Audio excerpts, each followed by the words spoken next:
வணக்கம் நண்பர்களே, நீங்க எல்லாரும் எப்படி இருக்கிறீங்க? நீங்க என்னோட சேனலை ஃபர்ஸ்ட் டைம் பார்க்கறதா இருந்தா சப்ஸ்கிரைப் பண்ணுங்க. மறக்காம பெல் பட்டனையும் பிரஸ் பண்ணுங்க so that நான் அப்லோட் பண்ற வீடியோஸ் உங்களுக்கு நோட்டிபிகேஷன்ஸ்ல வரும். நான் முதல் பார்ட் 1 பாத்தீங்கன்னா கிரவுண்ட் ஸ்டாஃபோட ஜாப்ல 3 டாபிக்ஸ் வந்து இன்க்ளூட் பண்ணியிருந்தேன். ஃபர்ஸ்ட் வந்து பாத்தீங்க அப்படின்னா எப்படி வந்து ஒரு பேசஞ்சரை வந்து நம்ம செக் இன் பண்ணணும், போர்டிங் பாஸ் இஷ்யூ பண்ணணும். ரெண்டாவது வந்து பாத்தீங்க அப்படின்னா ரிசர்வேஷன் அண்ட் டிக்கெட்டிங் ஸ்டாஃபோட ஜாப் ரோல், அதுக்கப்புறம் போர்டிங் எய்ட் ஸ்டாஃப். ஸோ இது வந்து பார்ட் 1ல நான் வந்து அப்லோட் பண்ணியிருந்தேன். ஸோ இப்போ பார்ட் 2வா அதே கஸ்டமர் சர்வீஸ் டீம்ல வந்து ரேம் ஸ்டாஃப், ரேம் டிபார்ட்மெண்ட் வந்து தனியாக இருக்கும். ஸோ இவங்கள வந்து ரேம் ஸ்டாஃப் அப்படின்னு சொல்லுவாங்க. ஸோ அவங்களோட ஜாப் ரூலை டீட்டெயில்டாக பார்க்கலாம். ஸோ ஃபர்ஸ்ட் வந்து பார்த்தீங்கன்னா ஏர்லைன் ரேம் ஸ்டாஃபோட டியூட்டி என்ன அப்படிங்கிறத நான் சிம்பிளாக சொல்லியிருக்கேன். அடுத்தடுத்த ஸ்டெப் பை ஸ்டெப் டாபிக்ஸில் நம்ம அதை வந்து ப்ரீஃபாக பார்க்கலாம். Ramp agents are part of the customer service team. Their responsibilities include marshalling aircraft, loading, unloading, and sorting freight and baggage, servicing the aircraft, assisting with pushback and towing, dazing, and other duties as assigned. So ramp agents இல்லை ramp ஸ்டாஃப்னு சொல்லலாம். So அவங்களும் வந்து customer service டீமில் ஒரு part. So அவங்களோட மெயினான job வந்து பார்த்தீங்கன்னா மார்ஷலிங் ஏர்கிராஃப்ட்.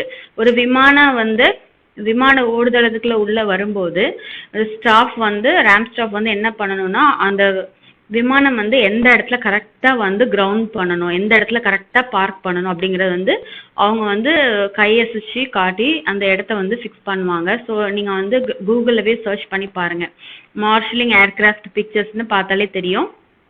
அந்த ரேம்ப் ஸ்டாப்ஸ் வந்து அவங்க கையில் வந்து சிக்னல் காட்டுறதுக்காக, ஏர்கிராஃப்ட்டுக்கு உள்ள விமானத்துக்குள்ளே இருக்கிற பைலட்ஸ்க்கு சிக்னல் காட்டுறதுக்காக அவங்க கையில் ஏதாவது க்ரீன் கலரில் ரெட் கலர் மாதிரி வச்சுருப்பாங்க. ஸோ அவங்க வந்து ஆக்ஷன் கரெக்டாக பண்ணுவாங்க. ஸோ இதுக்கு வந்து ஸ்பெசிஃபிக்கான ட்ரைனிங் வந்து அவங்களுக்கு கொடுக்கப்படும். ஸோ அடுத்தது வந்து பார்த்தீங்கன்னா loading and unloading and sorting freight and baggage. So வந்து மெயினாக வந்து விமானம் புறப்படுறதுக்கு முன்னாடி பேசஞ்சர்ஸ் எல்லாரும் ஃப்ளைட்டில் ஏறினதுக்கப்புறம் பேசஞ்சர்ஸோட பேகும் அவங்களோட ஃப்ளைட்டில் வந்து எப்படி லோட் பண்ணுறது, அப்புறம் பேசஞ்சர்ஸ் வந்து டிபார்ச்சர் முடிச்சு அதுக்கப்புறம் அரைவல் வருவாங்க இல்லையா. ஸோ எந்த இடத்துல இருந்து ஃப்ளைட்டு டேக் ஆஃப் ஆச்சு, அடுத்தது ஒரு இடத்துல வந்து இறங்கிடும் இல்லையா. ஸோ அதே மாதிரி எந்தெந்த ஃப்ளைட்ஸ் எல்லாம் உள்ளே போகுதோ, ஸோ எந்தெந்த ஃப்ளைட்ஸ் எல்லாமே வந்து பார்த்தீங்க அப்படின்னா டிபார்ச்சர் ஆகிற ஃப்ளைட்ஸு, அந்த ஃப்ளைட்ஸுக்கு எல்லாமே அவங்க வந்து லக்கேஜஸ் எல்லாமே சேஃபாக லோட் பண்ணணும். அது தவிர்த்து நிறைய ஜாப் டியூட்டிஸ் எல்லாமே இருக்குது. அது அடுத்தது டாபிக்ஸில் பார்க்கலாம். ஸோ அரைவலில் வந்து பார்த்தீங்கன்னா ஃப்ளைட் வந்து உள்ளே வரும் இல்லையா. ஸோ அப்போ பேசஞ்சர்ஸ் வந்து எல்லாருமே அவங்க வந்து ஏர்போர்ட் டெர்மினல்னு சொல்லுவாங்க. ஸோ வந்து ஏர்போர்ட் வளாகத்துக்குள்ளே போயிடுவாங்க. அதில் பெரிய கன்வேயர் பெல்ட் வந்து ரவுண்டாக சுற்றிக்கிட்டே இருக்கும். ஸோ அந்த கன்வேயர் பெல்ட்டில் வந்து லக்கேஜஸ் வந்து அவங்களுக்கு வர ஒவ்வொருத்தரும் அவங்க நேமை செக் பண்ணி வந்து எடுத்துக்கிடுவாங்க. ஸோ அந்த லக்கேஜஸ் கரெக்டாக அந்த இடத்துக்கு போகிறதுக்கு நம்ம ரேம்ப் ஸ்டாஃப் வந்து ஏர்கிராஃப்ட் எந்த இடத்துல வந்து பார்க் பண்ணியிருக்காங்களோ அந்த இடத்துல இருந்து லக்கேஜஸ் எல்லாத்தையுமே அவங்களுக்கு கீழே வேலை செய்கிற தரைதர ஊழியர்னு சொல்லுவாங்க, அதாவது லோடர்ஸ்னு சொல்லுவாங்க, சுமை தூக்கி தொழிலாளர்கள். ஸோ அவங்களோட கோஆர்டினேட் பண்ணி அந்த லக்கேஜஸ் எல்லாத்தையுமே பேசஞ்சர்ஸ் கிட்ட கரெக்டான டைம் கொண்டு போகணும். இது தவிர்த்து அவங்க வந்து ஏர்கிராஃப்டை வந்து புஷ் பேக் பண்ணுறதுக்கு டோவிங், டைசிங், மற்றபடி அவங்களுக்கு என்னென்ன டியூட்டிஸ் அசைன் பண்ணிருக்கோ அது எல்லாமே அவங்க பண்ணணும். ஸோ வந்து ரேம்ப் ஸ்டாஃப் ஆகணும்னா என்ன படிச்சிருக்கணும், குவாலிஃபிகேஷன் என்ன அப்படின்னு பார்த்தீங்கன்னா மினிமம் பேச்சுலர்ஸ் டிகிரி கண்டிப்பாக வேணும். அப்புறம் GET is minimum qualification requirement to be an airport ramp agent. So degree வந்து கட்டாயமாக நம்ம வந்து படிச்சிருக்கணும். அது வந்து ரெகுலராக இருக்கணுமா இர்ரெகுலராக இருக்கணுமா அப்படிங்கிறது ப்ராப்ளம் கிடையாது. ரெகுலராக இருந்தாலும் ஓகே தான், இர்ரெகுலராக இருந்தாலும் ஏர்லைன்ஸ் அக்செப்ட் பண்ணிப்பாங்க. மெயினாக நீங்கள் பார்க்க வேண்டியது வந்து என்ன அப்படின்னா நிறைய வீடியோஸில் வந்து சில பேர் வந்து அப்லோட் பண்ணுறாங்க 10th முடிச்சுட்டு நீங்கள் வந்து ஸ்டாஃப் ஆகிடலான்ட்டு. இல்லவே இல்லைங்க, நீங்கள் கிரவுண்ட் ஸ்டாஃப் ஆகணும்னா கண்டிப்பாக டிகிரி பண்ணியிருக்கணும். இல்லை நீங்கள் வந்து ஏர் ஹோஸ்டஸ்க்கு ட்ரை பண்ணுறீங்க அப்படின்னா +2 முடிச்சு நீங்கள் கண்டிப்பாக ட்ரை பண்ணலாம். ஆனால் தயவு செஞ்சு கிரவுண்ட் ஸ்டாஃப் இன்டர்வியூக்கு டிகிரி முடிச்சுட்டு போங்க. கண்டிப்பாக அது வந்து மேண்டேட்ரி. 10th கம்ப்ளீட் பண்ணிட்டு ஏர்லைன்ஸில் எங்கேயுமே நம்ம ஒர்க் பண்ண முடியாதுங்க. ஸோ அடுத்தது வந்து பார்த்தீங்க அப்படின்னா சேலரி பார்ட்டுக்கு வந்திருக்கேன் நான். ஸோ வந்து இப்போ புதுசாக ஒரு ஸ்டாஃப் ஜாயின் பண்ணுறாங்க அப்படின்னு வச்சுக்கோங்களேன். அவங்களுக்கு வந்து இந்தியாவில் வந்து பார்த்தீங்கன்னா சேலரி ஒரு வருஷத்துக்கு 3 to 4 லட்சம் ரூபாய்க்குள்ள இருக்கும். இதில் எக்ஸ்பீரியன்ஸ்டு அவங்க ஆல்ரெடி இருக்கிறாங்க, அவங்க வந்து சூப்பர்வைசராக இருக்காங்க, டியூட்டி மேனேஜராக இருக்காங்க, இல்லை மேனேஜராக இருக்காங்கன்னா அவங்களுக்கு வந்து சேலரி வந்து பார்த்தீங்கன்னா மாறி வரும். ஸோ சேலரி வந்து ஸ்பெசிஃபிக்காக இதுதான் அதுதான் அப்படிங்கிறது சொல்ல முடியாது. சேலரி வந்து ஒவ்வொரு ஏர்லைன்ஸை பொறுத்து சேலரி வந்து மாறும். ஸோ இது வந்து நான் வந்து டொமஸ்டிக் ஏர்லைன்ஸ், அதாவது உள்நாட்டில் இந்தியாவுக்குள்ளே ஒர்க் பண்ணுற சேலரி தான் நான் மென்ஷன் பண்ணியிருக்கேன். இதாவது நீங்கள் வெளிநாட்டில் வந்து இந்த ரேம்ஸ்டாஃபாக ஒர்க் பண்ணிங்கன்னா இதை விட உங்களுக்கு ஒரு 2 மடங்கு எக்ஸ்ட்ராவாக தான் சேலரி இருக்கும். சேலரியை தவிர்த்து நமக்கு என்னென்ன பெனிஃபிட்ஸ் இருக்குன்னு பார்த்தீங்கன்னா, மெடிக்கல் இன்சூரன்ஸ் நம்ம ஃபேமிலியில் எல்லாருக்கும் கொடுத்துருவாங்க. அப்புறம் ப்ராவிடென்ட் ஃபண்ட் இருக்கும், இஎஸ்ஐ இருக்கும், அதே மாதிரி நிறைய பெனிஃபிட்ஸ் இருக்கும். எனக்கு தெரிஞ்சு 90% விமான நிறுவனங்கள் வந்து தங்கள்கிட்ட வந்து நிரந்தரமாக வேலை செய்கிற தங்களோட ஊழியர்களுக்கு வந்து பார்த்தீங்கன்னா ஃப்ளைட் டிக்கெட்ஸுமே ஃப்ரீயாக கொடுக்குறாங்க. ஸோ இதுவுமே ஒவ்வொரு ஏர்லைன்ஸ்க்கும் மாறுபடும். ஸோ அடுத்தது வந்து ரேம்ஸ்டாஃபோட ஜாப் ரோல் டிஸ்கிரிப்ஷன் என்ன அப்படிங்கிறத பார்க்கலாம். Ability to work in confined spaces is a requirement to work as an airport ramp agent. So வந்து பார்த்தீங்கன்னா ஒரு விமான ஓடுதளத்தில் வந்து ஒரு ஏர்லைன்ஸ் நிறுவனத்தில் இருக்கிற ஏர்கிராஃப்ட் மட்டும் இருக்காது. அந்த பக்கம் இன்டர்நேஷ்னலாக, இந்த பக்கம் டொமஸ்டிக் ஏர்லைன்ஸ் இருக்கும். ஒரு எடுத்துக்காட்டாக நான் சொல்கிறேன், ஸ்பைஸ்ஜெட் லேண்ட் ஆகிருக்குது, இண்டிகோ லேண்ட் ஆகிருக்குது, ஏர் இந்தியா லேண்ட் ஆயிருக்குது, ஜெட் ஏர்வேஸும் லேண்ட் ஆயிருக்குது. ஸோ வந்து குறிப்பிட்ட இடம் தான் இருக்கும். ஸோ கன்ஃபைன் ஸ்பேஸ்னா அந்த இருக்கிற சின்ன இடத்துல வந்து அந்த ரேம்ஸ்டாஃப் வந்து அவங்களோட டியூட்டிஸை கரெக்டாக பண்ணணும். அப்புறம் constant vigilance about airplane traffic and attention to safety procedures is imperative for this position. So வந்து பார்த்தீங்கன்னா கான்ஸ்டன்ட் விஜிலன்ஸ், அவங்க வந்து ரொம்ப அலர்ட்டாக இருக்கணும். அப்புறம் செக்யூரிட்டி வந்து ரொம்ப ரொம்ப இம்பார்ட்டன்ட், எல்லாத்தையும் விட சேஃப்டியும் ரொம்ப ரொம்ப இம்பார்ட்டன்ட். அப்புறம் able to withstand inclement weather, fumes, extreme noise, dust and dirt. So இதுதான் ரொம்ப ரொம்ப முக்கியமான டாஸ்க்கு. அதாவது மழை, வெயில், புழுதி எல்லாத்துலேயுமே ஒரு ரேம்ஸ்டாஃப் வந்து ஒர்க் பண்ண தயாராக இருக்கணும். ஸோ இது வந்து பார்த்தீங்கன்னா 80% ஆண்கள் மட்டும் தான் இருப்பாங்க, 20% தான் பெண்கள் ஒர்க் பண்ணுவாங்க. இது ரொம்ப ஒரு சவாலான டாஸ்க்கு தான்.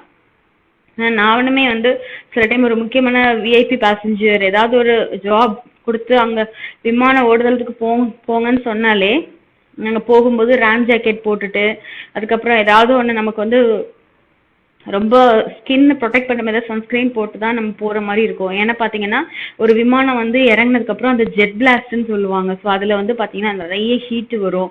அது மாதிரி ஒரு ஃப்ளைட்டு லேண்ட் ஆகும்போது பார்த்தீங்கன்னா அதோட சவுண்டு வந்து நம்ம காதுகளை கிழிச்சிரும். ஸோ அதுக்கு சேஃப்டியாக வந்து ஏர்லைன்ஸில் வந்து நமக்கு வந்து காதுகளை போடுறதுக்கு பட்ஸ் வந்து கொடுத்துடுவாங்க. ஸோ நமக்கு வந்து எல்லா சேஃப்டி ப்ரிகாஷனும் இருக்கும். அது தவிர்த்துட்டு மழைக்காலம், பனிக்காலம், வெயில் காலம், குளிர், மழை எல்லாத்தையுமே நம்ம வந்து கிளைமேட்ஸை வந்து ஃபேஸ் பண்ணுறதுக்கு வந்து ரொம்ப நம்மளை தயார்படுத்தி இருக்கணும்.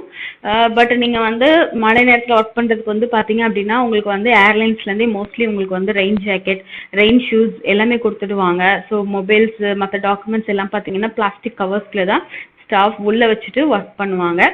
ஸோ எல்லாத்துக்குமே ஒரு வழி இருக்கும். ஸோ நம்ம வந்து நம்ம ஹெல்த் எல்லாமே பார்த்துட்டு தான் நம்ம சேஃபாக ஒர்க் பண்ணிக்கணும். அதுக்கப்புறம் once hire it is mandatory to pass a ramp agent training programme with minimum score of 90%. So வந்து ரேம்ப் ஸ்டாஃபாக நம்ம வந்து செலக்ட் ஆகிட்டோம் அப்படின்னா உடனே ஜாபை கண்டினியூ பண்ணணும் அப்படிங்கிறது கிடையாது. நமக்கு வந்து ஒரு எக்ஸாம் வைப்பாங்க. ஸோ நீங்கள் வந்து எந்த டென்ஷனோ பேனிக்கோ ஆக வேண்டாம்.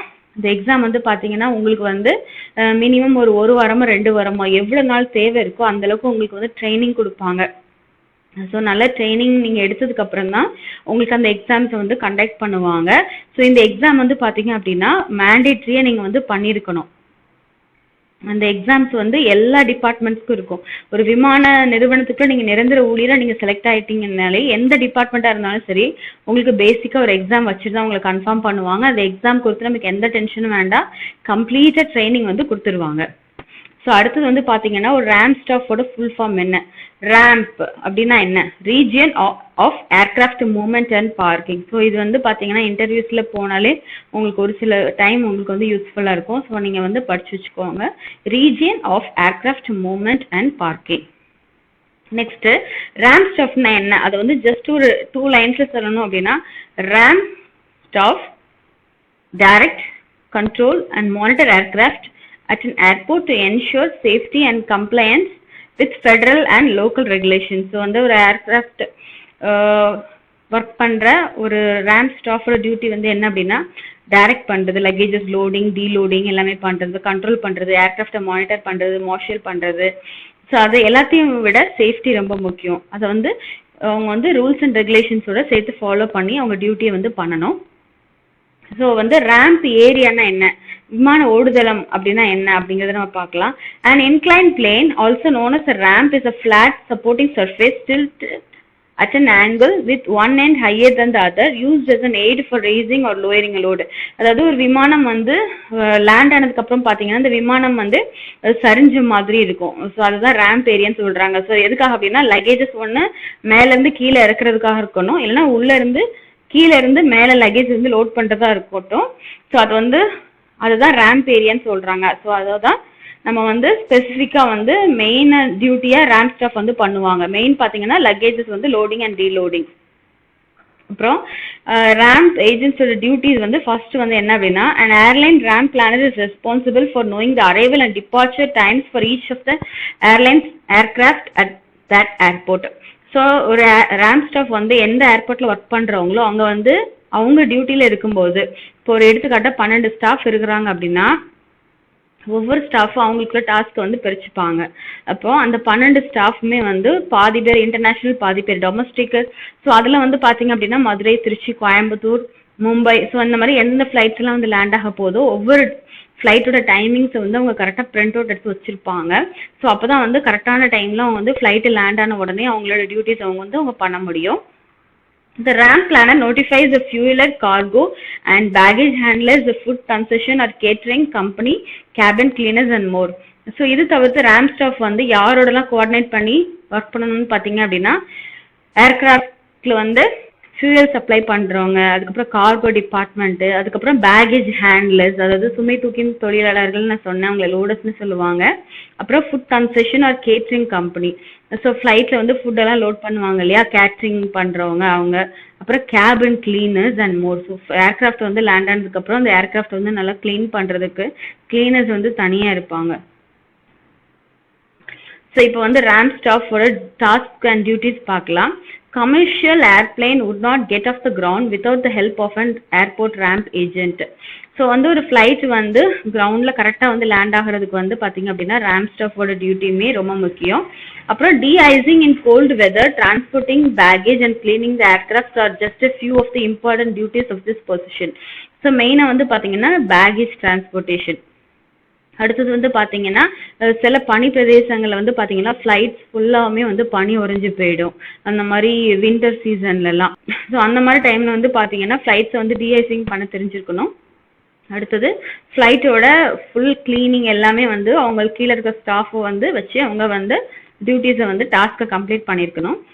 அடுத்தது வந்து பார்த்தீங்கன்னா working under pressure and in tight time frame, airport ramp agents must work diligently to make sure that the airplane is ready to go for its next flight. So வந்து இப்போ பார்த்தீங்கன்னா ஒரு டைம்ல வந்து 4-5 ஃப்ளைட்ஸ் வந்திருக்கும். சில டைம் வந்து luggages வந்து போகிறதுக்கு டிலே ஆகும். இப்போ ஒரு ஃப்ளைட்ல மதுரை ஃப்ளைட்ல வந்து லக்கேஜஸ் ஒரு டிராக்டர் ரிசீவ் பண்ணிட்டு இருக்கு அப்படின்னா அந்த லோடிங்கை முடிச்சுட்டு தான் அந்த டிராக்டர் வந்து பார்த்தீங்க அப்படின்னா பாம்பேலேருந்து அந்த ஃப்ளைட்டுக்கு வந்து போகும். இதனால என்ன ஆகும் அப்படின்னா பேசஞ்சர்ஸ் வந்து டென்ஷன் ஆயிடுவாங்க. அவங்க வந்து அரைவல்ல வந்து இறங்கிட்டு எங்களுக்கு வந்து ஆஃபீஸ் மீட்டிங் இருக்கு, சீக்கிரமா பேகேஜஸ் அரேஞ்ச் பண்ணுங்க அப்படின்னு சொல்லிட்டு லாஸ்ட் லக்கேஜ் டிபார்ட்மெண்ட் ஸ்டாஃப் கிட்ட டென்ஷன் ஆயிட்டு இருப்பாங்க. ஸோ அவங்க வந்து ரேம்ப் ஸ்டாஃப் ஃபோன் பண்ணி தான் லக்கேஜஸ் சீக்கிரமா அனுப்ப சொல்லுவாங்க. ஸோ இதனால இந்த ஜாப்ல வந்து நிறைய ப்ரெஷர் இருக்கும். அப்புறம் டைம் ஃப்ரேம்னா ரொம்ப டைட் ஷெட்யூலா இருக்கும். ஸோ நம்ம வந்து கரெக்டா வந்து டைமை வந்து யூட்டிலைஸ் பண்ணி நம்ம வந்து ஒர்க் பண்ணணும். அப்புறம் பார்த்தீங்கன்னா airport ramp agents must work diligently to make sure that the airplane is ready to go for its next flight. So வந்து எல்லா டாஸ்கையும் கரெக்டாக கம்ப்ளீட் பண்ணி இந்த ஏர்கிராஃப்ட் வந்து டேக் ஆஃப் ஆகிறதுக்கோ லேண்டிங் ஆகிறதுக்கோ எல்லா ஜாபையுமே அவங்க வந்து பண்ணணும். Safety is paramount and airport ramp agents work in the thick of 1,75,000 pounds airplanes moving around the tarmac. So வந்து ரேம்ப் ஸ்டாஃப் வந்து எவ்வளோ வெயிட்டான ஒரு ஏர்கிராஃப்ட்ல ஒர்க் பண்றாங்க இல்லையா, ஏர்கிராஃப்ட் வந்து பல 10 கணக்கில் இருக்கும். ஸோ அதை வந்து மென்ஷன் பண்ணியிருக்கிறேன். ஸோ நெக்ஸ்ட் வந்து பார்த்தீங்கன்னா an airport ramp agent plays an important role என்னென்ன அப்படின்னு பார்க்கலாம். ensuring that flights run on time. So flights வந்து கரெக்டான டைம்ல டேக் ஆஃப் ஆகணும். loading and unloading baggage is just one of the main duties of this position. So ramp staff அப்படின்னாலே அவங்களோட தலையாய கடமை வந்து என்னன்னா லக்கேஜஸ் ஹேண்டில் பண்றது. In a short period of time, airport ramp agents must keep records of shipped goods, move cargo to and fro from aircraft and document damaged and mishandled items. So வந்து பாத்தீங்க அப்படின்னா அவங்க வந்து luggages தவிர்த்துட்டு அவங்க என்னென்ன goods எல்லாம் ship பண்றாங்க எல்லாமே வந்து பாத்தீங்கன்னா டாக்குமெண்ட்ஸ் வந்து மெயின்டைன் பண்ணணும். Before the airplane is able to take off for its next flight and airport ramp agent must clean the interior of the airplane, including the galleys, seats, windows, and waste disposal receptacles. So வந்து ஒரு ஏர்கிராஃப்டுக்குள்ள எல்லா இடத்தையுமே கம்ப்ளீட்டா வந்து அந்த கிளீனர்ஸை வச்சு RAM stuff வந்து அவங்கள clean பண்ண வச்சிருக்கணும். ஸோ அப்போதான் வந்து எந்த ப்ராப்ளமும் இல்லாமல் அந்த ஏர்கிராஃப்ட் டேக் ஆஃப் ஆக முடியும். அப்புறம் ரேம் ஸ்டஃப் டியூட்டிஸ் பார்க்கலாம். Maintaining the restrooms and restocking the aircraft is also a duty of this position. So வந்து ஃப்ளைட்டில் வந்து ஃபுட்டு வந்து கரெக்டாக எல்லா தேவையான வெஜிடேரியன், தேவையான non vegetarian, water bottles, coffee, sweets, cake என்னதுமோ எல்லா ஃபுட்டும் கரெக்டாக லோடாக இருக்கான்னு செக் பண்ணோம்.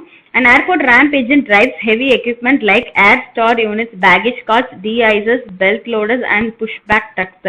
ஸோ இப்போ ஏர்கிராஃப்ட் வந்து டேக் ஆஃப் ஆகிறதுக்கு முன்னாடி ஸ்டாஃப்ஸ் வந்து நான் பார்த்துருக்கேன். விமான ஓடுதலத்துலேருந்து பார்த்தீங்க அப்படின்னா நிறைய ட்ரக்ஸ் வந்து அதெல்லாம் ஓட்டுவாங்க. பிகாஸ் விமான ஓடுதலம் வந்து ரொம்ப பெருசு. ஒரு எண்டுலேருந்து இன்னொரு எண்டுக்கு போகிறதுக்கு வந்து அவங்களுக்கு நிறைய டைம் ஆகும். ஸோ இதனால ஏர்லைன்ஸ்லேருந்தே அவங்களுக்கு வந்து என்ன வெஹிக்கிள் தேவையோ அதை வந்து கொடுத்துருப்பாங்க. ஸோ அதை யூஸ் பண்ணி தான் அவங்க வந்து பார்த்தீங்க அப்படின்னா அவங்க டாஸ்க் கம்ப்ளீட் பண்ணுவாங்க. Guiding airplanes to the gate and backing them up for takeoff or other critical duties of this position. So வந்து கிரிட்டிக்கல்னு சொல்றது வந்து என்னன்னா ரொம்ப டேஞ்சரஸான ஒர்க் என்ன அப்படின்னா ஏரோப்ளைன்ஸ் வந்து கரெக்டான கேட்டுக்கு வந்து கைட் பண்ணணும்.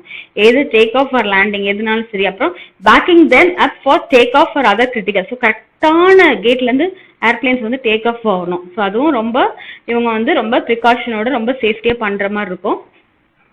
ஸோ அடுத்தது ஒர்க் ஷெடியூலுக்கு வந்துட்டோம். ஸோ லாங் வெட்டி, ஸோ நிறைய டைம் லாங் ஹவர்ஸ் பண்ண வேண்டியது இருக்கும். அது தவிர்த்து என்ன அப்படின்னு பார்த்தீங்கன்னா night duty, morning duty, afternoon duty, break shift எல்லா டியூட்டியும் பார்க்க வேண்டியதாக இருக்கும். அதே மாதிரி எல்லா வெதர்லையும் ஒர்க் பண்ணுற மாதிரி இருக்கணும். அதுக்கு வந்து நம்ம வந்து தயாராக இருக்கணும். பிகாஸ் நம்ம பண்ணுற வேலையை நம்ம வந்து நேசிச்சு பண்ணணும். ஏர்லைன்ஸில் ஒர்க் பண்ணுறதுக்கு ஒரு பேஷன் வேணும். அப்புறம் இன்னொரு டிப்ஸ் இன்க்ளூட் பண்ணியிருக்கேன். என்ன அப்படின்னா ஒரு இன்டர்வியூ போனீங்க அப்படின்னா ஒரு நல்ல ப்ரொஃபஷனல் அட்டையரில் இன்டர்வியூ போங்க. உங்களுக்கு ஜாப் கிடச்சிச்சு அப்படின்னா நம்ம வந்து ஏர்லைன்ஸோட ஃபேஸை பிரதிபலிக்கும் இல்லையா. இப்போ வந்து இண்டிகோவில் ஒர்க் பண்ணுறோன்னா இண்டிகோ யூனிஃபார்ம் போட்டிருக்கோம், இண்டிகோட நேம் பேட்ச் போட்டிருக்கோம். இப்போ நாம தான் இண்டிகோ ஸ்டாஃப். ஸோ நம்ம பர்ஃபெக்டாக ஒர்க் பண்ணும்போது நம்ம ஏர்லைன்ஸோட நேமை, நம்ம ரெப்புடேஷனை நம்ம வந்து நல்லா ரைஸ் பண்ணலாம். So thank you friends. என்னோட வீடியோ வந்து உங்களுக்கு யூஸ்ஃபுல்லாக இருக்கும்னு நம்புகிறேன். ஸோ பார்ட் 1 நீங்கள் பாருங்கள், கிரவுண்ட் ஸ்டாஃப்ங்கிறது. இது பார்ட் 2 நான் அப்லோட் பண்ணியிருக்கேன். ஸோ என்னோட வீடியோஸில் ஏதாவது உங்களுக்கு சந்தேகங்கள் இருந்துச்சுன்னா தயவு செஞ்சு கமெண்ட் பண்ணுங்கள். அண்ட் இன்னொரு வீடியோவில் நான் உங்களை மீட் பண்ணுறேன் friends. Thank you. Have a nice day.